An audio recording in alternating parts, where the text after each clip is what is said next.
Waalaikumsalam warahmatullahi wabarakatuh. Alhamdulillahirabbil alamin. Wa bihi nasta'inu ala umuri dunya waddin wassalatu wassalamu ala asrofil anbiya'i wal mursalin sayyidina wa maulana Muhammadin wa ala alihi wa ashabihi ajma'in amma ba'du. Apa kabar anak-anak? Baik. Sehat ya? Alhamdulillah. Alhamdulillah baik Pak. Sehat Pak. Pada kesempatan pertama kali ini kita bertemu melalui Zoom meeting untuk mengikuti pelajaran pendidikan agama Islam dan budi pekerti. Kalau di rapot itu tulisannya PABP, pendidikan agama dan budi pekerti. Tapi itu pemahaman secara umum, karena pendidikan agama itu ada berapa agama di Indonesia yang diakui ya? Ada 6 ya? Ya, ada 6 agama. Nah, karena saya spesialis pendidikan agama Islam, maka di rapot itu bunyinya adalah atau di materinya adalah pendidikan agama Islam. Ya, dulu aslinya sebelum ada Kurtilas atau kurikulum 13 kita sebut pendidikan agama Islam. Tapi setelah ada Kurtilas ditambahi lagi dengan budi pekerti sehingga pelajarannya disempurnakan judulnya, itu hanya judulnya saja yang beda. Pendidikan agama Islam dan budi pekerti. Sebenarnya pendidikan agama Islam saja sudah cukup, tapi ya itulah kurikulum ya, setiap ganti kurikulum istilah-istilah diperbarui, mungkin disesuaikan dengan kebutuhan. Baik anak-anak sekalian, karena kita baru kenal ya, walaupun mungkin di sekolah kalian ketika masuk sudah biasa lihat saya, tapi kita belum kenalan secara mendalam. Nah, jadi karena baru pertama ketemu di kelas PAI maksudnya, kita kenalan dulu supaya lebih enak ya. Saya mau buka dulu perkenalannya, lihat di PowerPoint. Ya, di situ kebaca apa enggak ya? Bisa ya anak-anak baca ya? Nah. Hah? Ini sudah belum?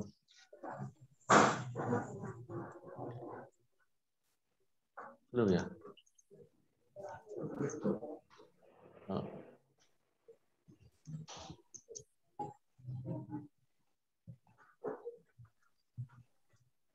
Ini. Kelihatan belum ya?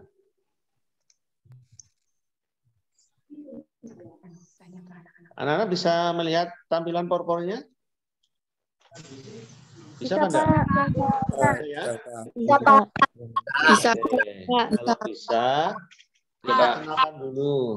Ya, nanti anak-anak juga memperkenalkan diri ke saya melalui grup kelas ya, supaya lebih Siap Tante.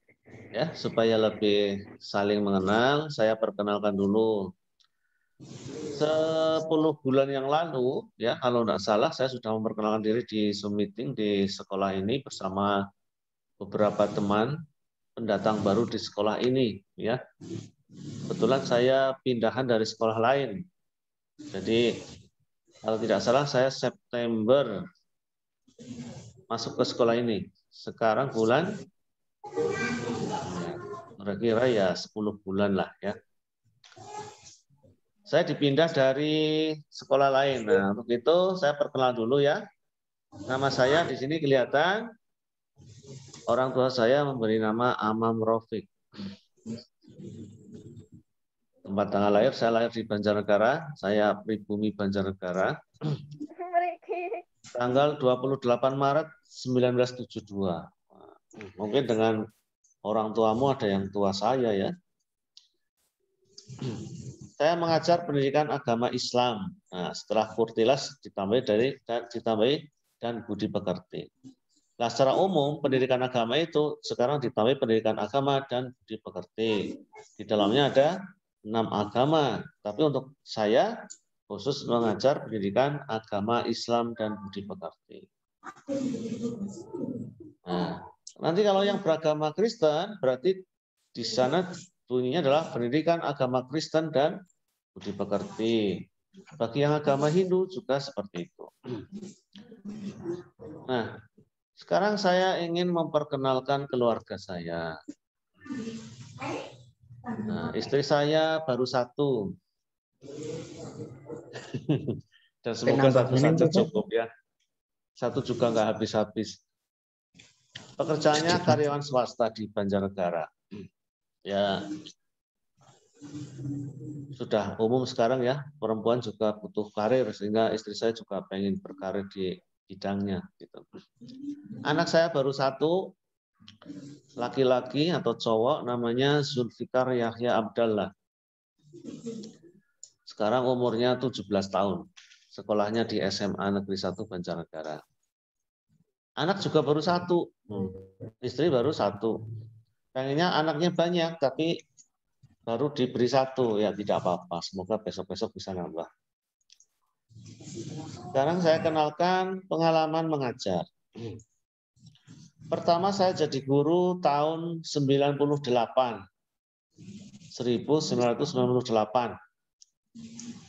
Pertama ditempatkan di SMP Negeri 1 Batur. Kalau kalian sering ke Dieng, nah Dieng Kulon itu masuk kecamatan Batur. Kalau Dieng Wetan masuknya kecamatan Kejajar, masuk Kabupaten Wonosobo. Jadi Dieng itu adalah dataran tinggi pegunungan yang cakupannya dari sebelah utara masuk Kabupaten Batang, ke baratnya Kabupaten Pekalongan, kemudian selatan timur itu Wonosobo, dan sebagian besar ikut Kabupaten Banjarnegara. Jadi dataran tinggi Dieng kebanyakan ikut Kabupaten Banjarnegara dan Wonosobo. Tapi objek wisata yang lebih banyak itu sebenarnya masuk Banjarnegara. Cuma mungkin kurang dikenal luas. Tapi akhir-akhir ini sudah semakin gencar ya informasi tentang Dieng melalui media sosial, sehingga ada destinasi-destinasi baru di Dieng yang dulu tidak dikenal, sekarang lebih kenal, dan banyak yang sebenarnya masuk wilayah Banjarnegara. Saya 8 tahun di SMP Negeri 1 Batur di Dieng. Dari 98 sampai 2006.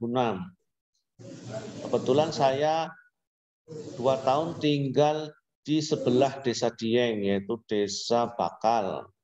Jadi saya dulu waktu pertama di Dieng, saya kalau minggu libur jalan-jalan ke Dieng. Tapi dulu enggak seramai sekarang ya, masih sepi. Ya turis sih ada, turis mancanegara, terutama itu suka jalan kaki kalau ke Dieng dari Wonosobo. Tapi kalau turis-turis lokal senangnya naik kendaraan. Setelah tahun 2006 saya kepengen pindah turun karena sudah membeku di pegunungan ya. Lama 8 tahun Kanyesen. Saya minta diturunkan ke Ngampah, orang atas itu bilangnya Ngampah, atau di daerah sini bawah yang hangat udaranya, terus relatif datar ya, tidak banyak pegunungan. Saya dipindah ke SMP Negeri 1 Bawang, Simpati. SMP 1 Bawang itu Simpati semuanya. Yang ada patung sapinya itu di Blambangan.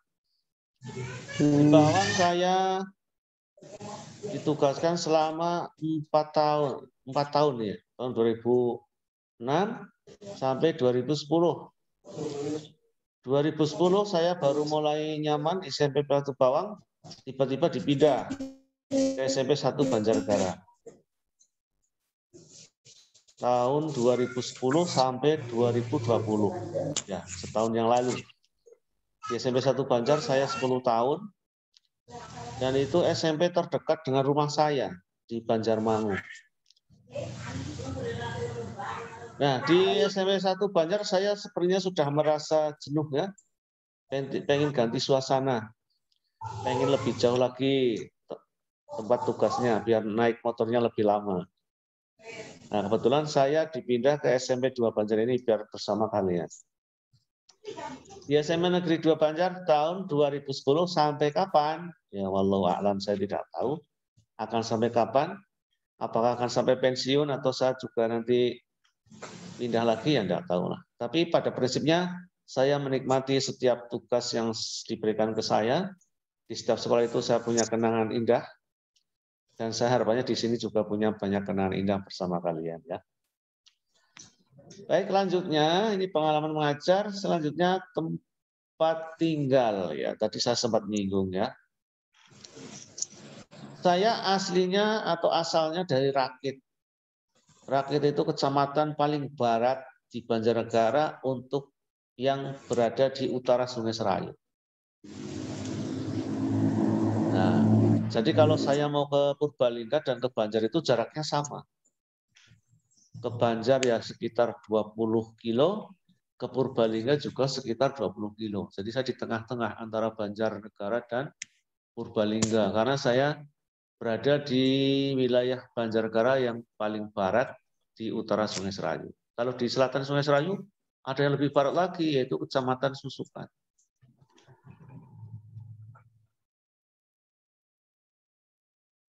Itu alamat asal saya. Tapi setelah saya menikah, ya, dapat istri orang Banjarmangu. Otomatis saya nunut istri, tinggal di Banjarmangu. Kenapa nunut? Ya karena kebetulan waktu itu istri saya tidak mau ikut saya ke Rakit ya. Jadi saya yang ngalah ikut di Banjarmangu.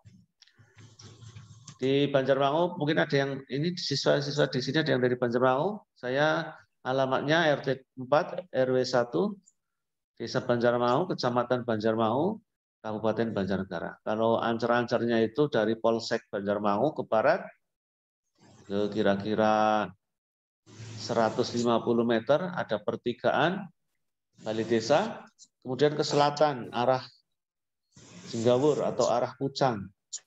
Sekarang kan ada jalan baru itu ya dari Pucang ke Banjarmangu atau ke Wanadadi. Nah, saya pertigaan itu ke selatan ya kira-kira 200 meter. Kalau kalian lihat tower Telkomsel yang tingginya kurang lebih 70 meter, lah saya persis di bawahnya. Berdampingan, berdempetan dengan tower Telkomsel. Kalau anak-anak pas lewat, boleh menyempatkan mampir ya. Nah, kemudian ini perkenalkan anak saya. Ini anak saya waktu kecil ini. Ya, anak saya masih kecil. Kalau sekarang udah besar. Waktu kecil imut-imut kayak gini ya, kinak-kinuk. Tapi setelah besar amit-amit. Amit-amit besarnya ini. Ini saya waktu muda, kalau sudah tua sudah jelek. Nah, ini istri saya. Ini anak saya udah besar, ini saya di belakang malah pendek. Tidak apa-apa, yang penting anak saya tinggi. Itu ya perkenalan saya sama anak-anak sekalian. Nanti saya kebetulan di HP saya yang untuk pembelajaran itu belum sempat menuliskan nama kalian satu persatu. Oleh sebab itu nanti tiap kelas kalian menuliskan namamu, kemudian alamatmu di HP yang untuk pembelajaran agar saya bisa mengidentifikasi nomor HP-mu ya. Nah, sekaligus saya ingin mengenal kalian. Kalau perlu kalian sertakan foto kalian. Foto yang santai lah ya, nggak apa-apa nanti selfie. Ditulis alamatnya di mana, barangkali suatu saat saya pas lewat di sekitar rumah kalian, bolehlah saya mampir ya. Kebetulan saya hobinya jalan-jalan, touring ke pegunungan, ke kampung-kampung yang belum pernah saya lewati. Saya ingin melewati tempat-tempat di Banjarnegara sebagai bentuk apa ya kecintaan saya terhadap wilayah Banjarnegara yang menurut saya cukup indah, tetapi belum semua saya lewati atau belum saya nikmati keindahannya. Baik, perkenalan sudah cukup ya anak sekalian ya.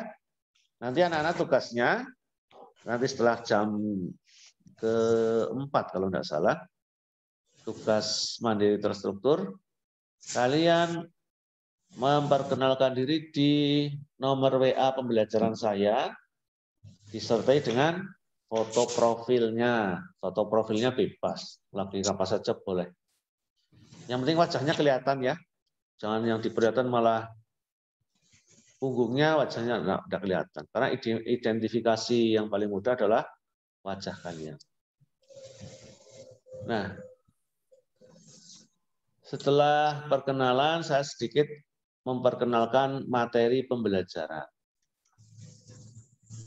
Bisa dilihat ya anak-anak ya di HP kalian? Bisa, baik. Sekarang dilihat, kebetulan saya sudah membagikan kemarin ya, tapi kalau nanti tidak bisa dilihat di HP kalian ya, setelah ini kalian bisa lihat kembali, tapi harapan saya kalian bisa melihat di HP kalian untuk tampilan PowerPoint-nya. Materi pembelajaran pendidikan agama Islam itu secara lengkap bisa dilihat di buku paket. Untuk semester 1 sebenarnya ada 7 KD, 7 kompetensi dasar. Yang pertama, meyakini hari akhir, mengakhiri kebiasaan buruk. Atau kalau dipahami secara singkat adalah kita mempelajari rukun iman. Ada berapa rukun iman ya, Mbak, Mas? 6. Iya, betul. 1, iman kepada Iman pada Allah. Allah, bagus. Harus beriman kepada Allah. Kedua, beriman kepada malaikat Allah. Jumlahnya malaikat ada berapa? 10. Oh, apa ya? Banyak, tapi yang harus diketahui 10. Iya, bagus. Malaikat Allah itu mungkin miliaran jumlahnya. Banyak sekali, tidak terkira. Tapi malaikat yang wajib diketahui ada 10. Nanti semakin kalian banyak belajar, semakin banyak membaca, semakin banyak mengikuti pengajian, ternyata akan diketahui jumlah malaikat itu bermacam-macam dan jumlahnya tidak terhingga. Tapi untuk yang wajib diketahui ada 10. Itu terkait dengan tugas pokok malaikat. Ada banyak tugas yang tidak disebutkan di sini, kecuali kalian nanti mempelajari lebih mendalam ya. Ada tugas malaikat yang memikul aras di langit yang ke-7. Ada malaikat yang tugasnya hanya bertasbih setiap hari. Ada yang malaikat tugasnya hanya sujud. Ada yang tugasnya hanya rukuk. Ada tugasnya hanya mengelilingi aras dan sebagainya. Ada yang tugasnya memberi rahmat, disebut malaikat rahmat. Dan macam-macam. Nah, tapi yang wajib diketahui cukup 10 dulu. Berikutnya rukun iman yang ketiga, iman kepada kitab Allah. Ya, bagus. Kitab-kitab Allah. Kenapa kok tidak cuma 1 kitab-kitab? Karena jumlahnya berapa? 4. Kalau itu jumlahnya ada 4 yang diturunkan pada Nabi dan Rasul. Tapi yang wajib dilaksanakan adalah kitab yang diturunkan kepada Rasul kita Muhammad SAW, yaitu kitab Al-Quran. Dan lantas kitab yang lain apa? Ada kitab Taurat, Zabur, dan Injil. Ya, tetapi sekarang tidak boleh diamalkan lagi karena sudah out of date, ya, ketinggalan zaman. Ya, itu kitabnya orang-orang zaman dahulu sebelum Islam datang. Jadi kalau ada orang mengamalkan kitab yang 3 tadi sudah ketinggalan zaman karena sudah ada kitab yang terbaru, yaitu kitab Al-Quran. Berikutnya rukun iman yang keempat apa? Iman kepada Rasul. Rasul apa Rasul? Rasul Allah. Ya, Rasul. Karena Rasul jumlahnya berapa? 25. Nah, kalau Nabi jumlahnya berapa? 25. 25. Nabi itu jumlahnya banyak, tidak hanya 25. Tapi yang wajib diketahui cuma 25. Mungkin di tempat lain yang tidak pernah terdeteksi ya oleh kisah-kisah di Al-Quran atau hadis, ada juga Nabi yang diturunkan ke bumi, ke kelompok manusia lain di muka bumi ini yang tidak diceritakan Allah kepada kita. Karena selama ini nabi-nabi yang diceritakan adalah nabi-nabi yang turun di Timur Tengah. Padahal penduduk manusia sebenarnya sudah menyebar ke seluruh penjuru dunia. Bisa jadi ada nabi yang diturunkan di tempat lain yang tidak diceritakan, ya, tidak diceritakan. Nah, oleh sebab itu perlu kita banyak belajar lagi supaya kita banyak informasi. Nah, rukun Islamnya, rukun Islam. Rukun apa tadi? Rukun iman. Yang keberapa sekarang? Rukun iman. Iya, rukun iman yang kelima. Iman kepada Hari akhir atau hari kiamat, hari kehancuran alam semesta ini. Nah, untuk semester 1 kelas 9 kita akan mempelajari ini materi rukun iman yang kelima, yaitu iman kepada hari akhir. Tapi kita nanti bahas di depan saja. Sekarang kita orientasi materi. Nah. Dan yang terakhir, iman kepada qada dan qadar Allah. Rukun iman bagi umat Islam ada 6 yang tadi sudah kalian sebutkan. Ini materi keimanan. Jadi materi kita, materi pendidikan agama Islam itu ada materi keimanan, tadi ada 6 rukun iman, dibagi menjadi 6 semester. Semester 1-2 kelas 7, semester 1-2 kelas 8, semester 1-2 kelas 9. Berarti pas pembagiannya. Kemudian bab 2. Bab 2 itu materi jujur dan menepati janji. Ini di keterangan ini yang dihilangkan, ya. Kenapa dihilangkan? Karena kita pembelajarannya terbatas, tidak bisa tatap muka, sehingga kalau semua dibahas khawatirnya nanti merepotkan kalian, ya. Belajarnya terlalu mumet, banyak kakek materi. Kalau materi pendidikan agama itu relatif mudah dipahami, karena kalian bisa belajar bersama saya di sekolah, bisa juga belajar kepada orang tua di rumah, karena kebetulan kita di sini mayoritas Muslim, ya, di Indonesia dan di Jawa khususnya. Karena kita mayoritas Muslim, kita tidak kesulitan mendapatkan informasi tentang agama Islam. Tapi andaikan kita di negara-negara yang mayoritas bukan Muslim, kita mungkin akan kesulitan. Nah, coba kalau kalian belajar materi lain seperti matematika, IPA, bahasa Inggris, yang tugasnya banyak, ini kalau tidak dikurangi semakin mumet, ya. Iya, jadi ini mengurangi kemumetan kalian ini, ya, biar tidak tambah pusing. Jadi materi akhlak, jujur dan menepati janji tidak kita bahas. Jadi nanti tidak ada materi ini. Tapi kalau kalian ingin belajar membaca buku, ya boleh-boleh saja dibaca. Tapi ini tidak diajarkan dan tidak diujikan. Tapi dalam konteks kita sharing, tukar pengetahuan, kalian boleh menanyakan materi ini ke saya. Kalau ada yang perlu ditanyakan. Kemudian materi yang ketiga, bab 3, meraih keberkahan dengan hormat kepada orang tua dan guru. Mana ini? Ya, menuai keberkahan dengan rasa hormat dan taat kepada orang tua dan guru. Ini juga tidak perlu dibahas karena materi akhlak itu adalah materi implementatif, ya, penerapan di sekolah, di rumah, di masyarakat. Kalian bisa belajar sehari-hari dengan kedua orang tuamu dan masyarakat di sekitarmu. Ini tidak dibahas, tapi kalau kalian perlu informasi tentang ini juga boleh ditanya. Jadi kalau kalian mau tanya materi, bisa menghubungi saya melalui nomor WA kelas tadi. Kemudian materi Al-Quran. Ini ada KD 4 tentang Quran surat Az-Zumar ayat 39, ayat 53, dan Quran surat An-Najm. An-Najm ini Quran Az-Zumar surat yang ke-39 ayat 53, Quran surat An-Najm surat yang ke-53 ayat 39 sampai 42, dan Quran surat Ali Imran surat yang ketiga ayat 159. Ini juga tidak kita bahas, ya. Ini terkait dengan optimis, ikhtiar, dan tawakal. Berarti ini akhlak juga, ya.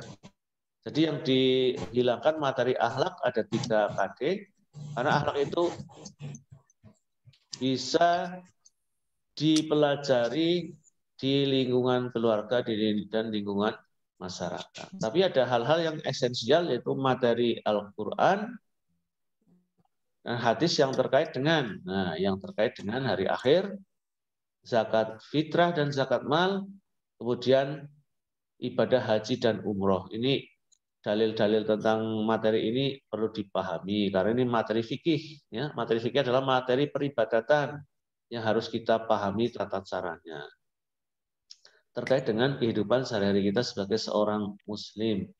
Nah, jadi materi keimanan sudah tadi, kemudian fikih itu berarti pemahaman tentang peribadatan, ya, peribadatan kita sebagai seorang muslim. Dan namanya ilmu fikih, ilmu pemahaman, itu banyak sekali pemahaman-pemahaman yang antara satu orang dengan orang lain itu berbeda-beda. Dan ini sebuah keniscayaan. Sumbernya sama, yaitu Al-Quran dan hadis. Tetapi kemampuan dalam memahami itu berbeda-beda. Sehingga kalau kita dalam kehidupan sehari-hari menemukan praktek beragama, terutama dalam hal fikih, ada perbedaan, itu suatu hal yang biasa. Contohnya apa? Contoh yang lagi ramai sekarang ini, sholat Idul Adha dan penyembelihan hewan, ya. Sholat Idul Adha seharusnya itu bagian dari sholat sunnah berjamaah yang dikerjakan selama 1 tahun sekali dalam keadaan normal. Tetapi karena kita dalam situasi yang abnormal atau tidak normal, maka kondisinya pun dirubah menyesuaikan dengan situasi, ya. Karena kita sedang pandemi, banyak sekali virus yang beresiko menular kepada kita dan bisa mengakibatkan kematian, maka pemerintah mengambil sikap sholat Idul Adha dilaksanakan di rumah supaya menghindari pertemuan dengan kerumunan banyak orang. Barangkali di antara orang-orang tersebut ada yang membawa virus dan tertular kepada kita. Nah, ini dalam kondisi darurat. Dalam kondisi darurat boleh. Jadi sholat yang tadinya harus dikerjakan secara berjamaah dalam satu kampung, ya, atau satu desa, boleh dikerjakan secara sendiri di rumah, dipimpin bapaknya, ada ibunya, ada anak-anak, boleh dikerjakan seperti itu karena ini dalam kondisi darurat. Nah, kalau bapaknya tidak bisa mimpin, gimana? Bapak saya sholatnya saja kon kliwon misalnya. Barangkali ada ya.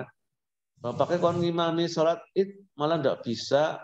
Oh, kalau gitu ya boleh menggabung dengan misalnya mbahnya, mbah kakungnya, atau dengan pamannya, atau dengan pakdenya yang dekat rumahnya gitu ya, yang kita tahu persis bahwa mereka tidak dalam kondisi sakit. Gitu. Tapi dalam kondisi normal, nanti kita, semoga saja ini segera normal ya, semoga pandemi di Indonesia segera berakhir sehingga kita hidupnya normal lagi. Kita beribadah secara normal, kita belajar secara normal, hidupnya normal lagi. Yang selama ini kita sembunyi di rumah ya, menghindari kerumunan, bisa jalan-jalan lagi, bisa refreshing lagi gitu ya, sehingga hidup kita menjadi lebih bebas ya, bebas dalam arti tidak tertekan oleh situasi. Karena pandemi ini juga menekan masyarakat, terutama masalah ekonomi ya, yang tadinya usahanya harus ketemu banyak orang setiap harinya, karena dibatasi kan ada tekanan di sini.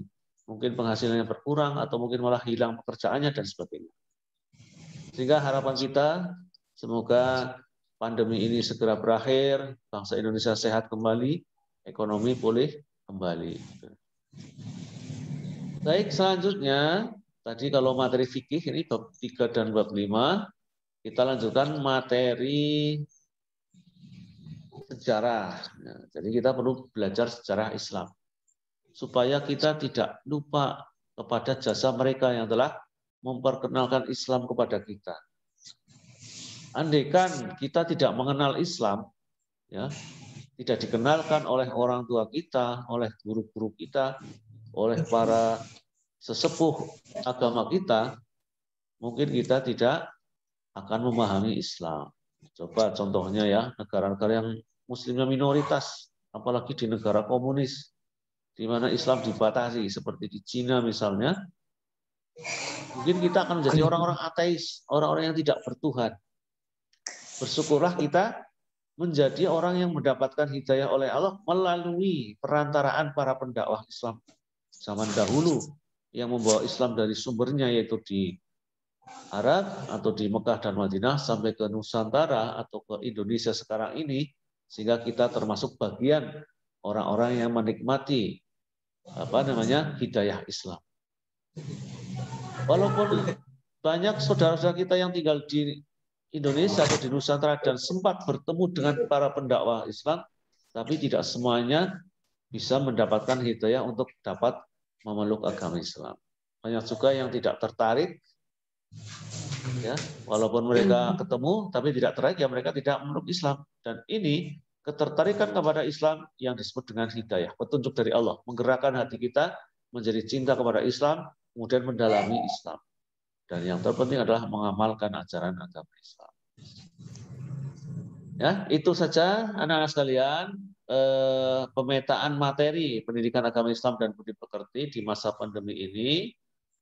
Jadi ada 3 KD yang tidak kita bahas ya, karena keterbatasan sarana dan waktu, sehingga kita bahas materi-materi yang esensial ya. Nah, untuk pembagiannya bab 1, 2, materi tengah semester ini bab 1, bab 4 dan bab 5 ya untuk semester 1. Nanti untuk Siap, Komandan. ya, setelah kita tes tengah semester baru membahas bab 6 dan bab 7. Nah, supaya kalian bisa lebih fokus ya mempelajari materi ini, sehingga perlu dipedomani ini pemetaannya. Sekarang sudah menunjukkan pukul 9.19. Kita sampai berapa ya, Mbak? 9.20. Oh iya.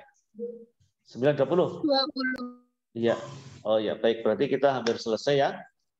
Sudah, Pak. Sudah ya? Oh iya, pas, berarti pas ya, sudah selesai. Siap. Ya, sekian dan terima kasih perkenalannya, baik perkenalan pribadi maupun perkenalan materi pembelajaran. Dan materi yang pertama yaitu materi iman kepada hari akhir sudah saya bagikan kepada kalian hanya untuk pendalaman dulu. Nanti minggu depan kita akan cerita banyak tentang materi itu ya. Nah, nanti tugas kalian ini setelah kita selesai Zoom meeting, ingat ya, memperkenalkan diri kalian di nomor HP kelas ya, nomor HP kelas saya di kelas PAI.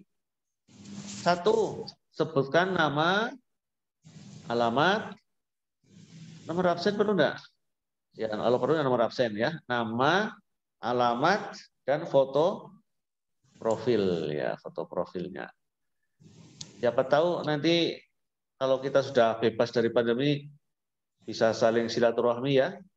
Kalian pas lewat depan rumah saya ya mampir, atau kalau pas saya lagi jalan-jalan, pas lewat rumah kalian, pas kalian di rumah ya saya sempatkan mampir ya, biar kenal dengan orang tua kalian, keluarga kalian. Itu saja ya anak-anak sekalian, terima kasih atas perhatiannya. Kita berharap, berdoa kepada Allah semoga kita diberi kesehatan dalam situasi pandemi ini dan semoga pandemi segera berakhir. Allahumma amin. Kurang lebihnya mohon maaf, saya akhiri. Wabillahi taufiq wal hidayah. Assalamualaikum warahmatullahi wabarakatuh. Waalaikumsalam. Warahmatullahi wabarakatuh. Waalaikumsalam warahmatullahi wabarakatuh. Ya, Allah.